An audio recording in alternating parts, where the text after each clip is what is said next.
Terry, thanks for joining me. Does cancelling these games seem to you like the action of some busted ass third world country? And Andrew, I do not think there is enough lipstick in the entire state of Victoria to smear on this pig. I mean, Andrews made a very bold effort to do so today, but this is a fundamental and really serious humiliation. I mean, you've gone through all the negatives that applies to this decision, but the big one really is that the damage it does to Victoria's and Australia's reputation in global financial markets. That's the really serious thing.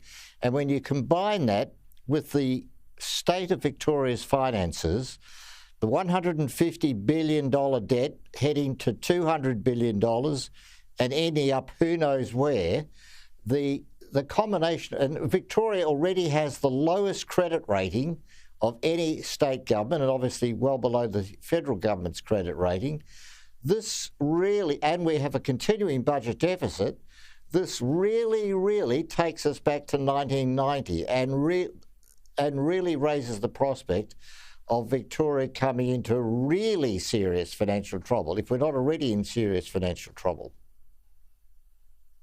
Now, you're the finance guy, and I wanted a finance guy. You're the guru, because there's a question here. In the May budget, and that's only 8 weeks ago, the Victorian government said the games would cost $2.6 billion, the original guess. And now, just a couple months later, the Premier's saying, oh, actually it's up to $7 billion, and it's scrapping the whole deal. Now, the opposition leader in Victoria says this is something that needs some serious inquiry. Here he is. We don't know whether there might be a case to refer something to the Auditor General or the Ombudsman or even possibly IBAC. I don't know. Has Daniel Andrews actually broken any rules here, do you think, Terry McCrann? And can we believe anything the man said today to excuse what he did? Well, no, nothing. You can say nothing in excuse, Andrew, obviously. And I don't know that he's broken any rules. I mean, budgets are always very rubbery, even to this extent. I mean, this is an extraordinary increase, but and we see this not all the time, but certainly from year to year.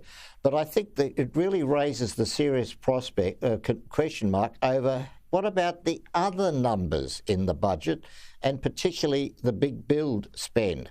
And the big one, of course, is the suburban rail loop. $50 billion to $125 billion.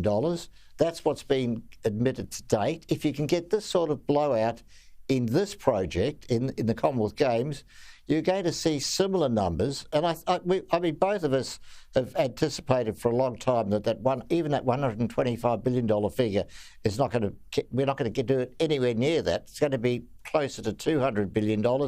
If, as you say, it actually gets completed. We had Daniel Andrews cancel the airport link. I mean, it's starting to look very unattractive, Victoria's financial position. We had a budget which imposed big increases in taxes and barely touched the sides in terms of dealing with the red ink. So going forward, Andrew, this really does raise serious, very unpleasant question marks over the state of Victoria's finances. Well, I actually wonder whether you say, oh, mate, you know, every budget figure is rubbery. I wonder whether he knew all this a long time ago. I'm less forgiving. Well, he should have known, Andrew, he came up with a plan today. No, but he actually came up with a plan today to sugarcoat this decision for those areas that he needs.